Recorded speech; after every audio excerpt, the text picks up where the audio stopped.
जय हिंद दोस्त। हम सब जान रहे हैं कि अभी रूस और यूक्रेन के बीच एक लंबी लड़ाई चल रही है। ये आंकड़ा तो शुरू में बहुत कम दिन का था, परंतु यह युद्ध बहुत लंबी चल रही है।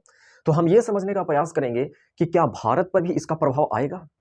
हमारा भारत का कदम किस तरफ है, हमारा भारत किस दिशा में जा रहा है, क्या है। तो समझिए, समझने से पहले आपको यह समझना होगा कि देखिए 1914 से 1918 तक प्रथम विश्व युद्ध चला, 1939 से 1945 तक द्वितीय विश्व युद्ध चला, उसके बाद जो आपका तीसरा विश्व युद्ध तो अभी शुरू नहीं हुआ है, लेकिन उसके बाद जो चला युद्ध वो शीत युद्ध के नाम से जाना जाता है। 1945 से लेकर के 1991 तक, और यह 1991 में सोवियत संघ जब 15 देशों में टूट गया तो यह समाप्त हो गया, लेकिन यह पूर्ण रूप से समाप्त नहीं हुआ, अभी भी शीत युद्ध चल रहा है। ठीक है, तो मेरे दोस्त अब देखिए, सबसे पहले यह समझिए कि जब द्वितीय विश्व युद्ध समाप्त हुआ तो उसके बाद जो था वो हमारा दो दुनिया में देश बटा। पहला इधर अमेरिका हो गया और दूसरा रूस।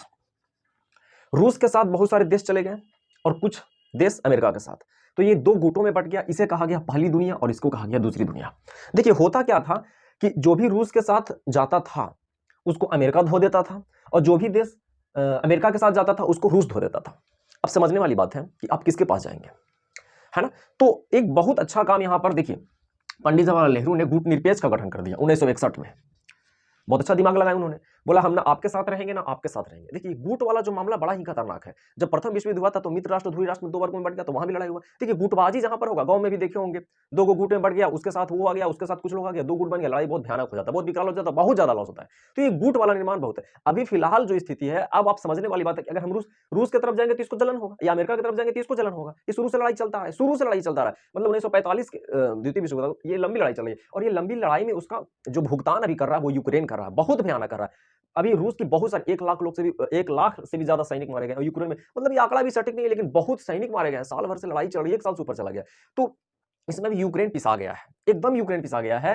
रूस ने यूक्रेन पर हमला कर दिया। देखिए इसके पहले जो शीत युद्ध चल रहे थे ना, उसमें रूस लड़ता था ना अमेरिका लड़ता था, किसी दो देश को आपस में लड़वा देते थे, अगला देश पिसा जाता था। लेकिन इस बार रूस कूद चुका है, अभी अमेरिका नहीं कूदा। आगे देखिए क्या होता है। कहने का मतलब है कि जितनी सारी लड़ाइयां, बहुत सारी लड़ाइयां आप देख सकते हैं, जैसे कि इधर में कोरिया, उत्तरी कोरिया और दक्षिणी कोरिया वाला भी देख सकते हैं, इधर में आप इराक का देख सकते हैं। मतलब बहुत सारे देश इसके चक्कर में जो भी आए वो एकदम बर्बाद हो गए, पिसा गए यार। तो ये जो 1961 में पंडित जवाहरलाल नेहरू ने गठन कर दिया गुट निरपेक्ष का, हम आपके साथ नहीं रहेंगे।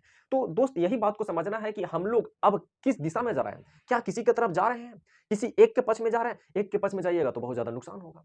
अब देखिए इसका मानना है, रूस ये चाहता है कि पूरी दुनिया पर राज हम कर ले, अमेरिका चाहता है कि पूरी दुनिया पर हम राज कर ले। अब इन लोग राज करने के चक्कर में हम लोग बर्बाद हो रहे हैं। बहुत सारे देश इसमें बर्बाद हो चुका है, अभी यूक्रेन तो पूरी तरह से बर्बाद हो चुका है। तो क्या हम भी रूस की तरफ चले जाए, अमेरिका की तरफ। देखिए हम लोग को सावधानी यहाँ पर ये बरतना होगा। ठीक है, सावधानी एकदम। देखिए जब तक आप सावधान नहीं रहेगा, सतर्क नहीं रहेगा, विकास नहीं करेगा। देखिए हम अपनी जरूरतों को पूरा करने के लिए रूस से भी नाता रखते हैं, अमेरिका से भी नाता रखते हैं। ठीक है, लेकिन हमें एक तरफ अगर झुकाव दिखा देंगे कि हम रूस की तरफ है या अमेरिका की तरफ है, तो अमेरिका की तरफ करेंगे, रूस गुस्सा हो जाएगा। अगर हम हमारा अपना झुकाव रूस की तरफ कर देंगे तो अमेरिका। तो कहने का मतलब है कि हमें काम चलाना है, हमें गुटबंदी में शामिल नहीं होना है। भाई आपका लड़ाई आप समझो ना, हम लोग को क्यों पीस रहे हो। तो आज कहीं ना कहीं हम अगर किसी एक की तरफ जाते हैं तो ये खतरा हमारी तरफ भी मंडरा सकता है। अभी देखिए नाटो वाला में क्या हुआ, मतलब ये जो मामला यूक्रेन वाला में हुआ है, सीधा रूस बोला कि यूक्रेन को आप नाटो में नहीं शामिल करें।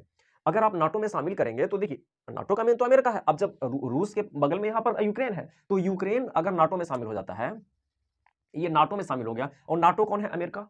तो अमेरिका फिर क्या कर देगा, रूस पर हमला कर देगा। लंबी लड़ाई शुरू से चला रहा है, ये चाह रहा है कि हम राज करें, ये चाह रहा है हम राज करें। तो कहीं ना कहीं रूस इसलिए इस पे यूक्रेन पर हमला किया, क्योंकि उन्होंने बोला कि आप इसे नाटो में शामिल नहीं करो। ठीक है, तो ये बहुत सारी लंबी लड़ाई। तो कहने का मतलब है कि हम लोगों को एकदम बचाव करना चाहिए, हम लोग को किसी गुट में नहीं जाना चाहिए। जैसे कि पंडित जवाहरलाल नेहरू से आप देखिए, सीखिए, समझिए। वो भी बहुत हमारे कितने अच्छे नेता थे, उन्होंने कितना अच्छा काम उन्होंने किया, यहां से अपने आप को बचाव किया। और आज अगर हम किसी के गुट में चले जाते हैं तो हमारा देश बर्बाद हो जाएगा, हमारा देश बर्बाद हो जाएगा। तो हमें देश को बचाने की जरूरत है, मैं सच कह रहा हूं। आखिर ये गुटबंदी वाला मामला है ना, एकदम देश को बर्बाद कर दिया है। इसमें बहुत जितने भी देश आए, ये दोनों के चक्कर में जो भी देश आए वो बर्बाद हो गए। और फंसना बहुत आसान होता है, ऐसा लोग फंसता है ना। देखिए लड़ाई एक ऐसा चीज है ना दोस्त, कि ना आगे बढ़ने का आपको बनेगा ना पीछे। मतलब जब आप उसमें चले जाएंगे ना तो एक दलदल है, मतलब आप ना निकल मतलब आप उसमें फंस ही जाएंगे, उसमें मरना ही मरना आपको है, आप निकल नहीं सकते उसमें से। तो उसी प्रकार है, रूस ना पीछे हट रहा है ना, और ये यूक्रेन पीछे हटने को तैयार है ना रूस। मतलब दोनों करो करो या मरो का बात आ गया है। तो देखिए आखिर क्या होता है। तो कहने का मतलब हमको अलग रहना चाहिए, और ये उन्होंने गुट निरपेक्ष का गठन 1961 में किया पंडित जवाहरलाल नेहरू ने, और वो अलग रहा। हाँ भाई हम अलग रहेंगे आप लोग से, ये नहीं है। ठीक है, आप लोग के साथ रहेंगे, लड़ाई झगड़ा होता रहेगा। तो हमें आज भी यही करना होगा, हमें गुट में शामिल नहीं होना है, अपने आप को बचाव करना है और देश को रक्षा करना है। भाई आप लोग लड़ना है लड़ो, हम नहीं शामिल होंगे।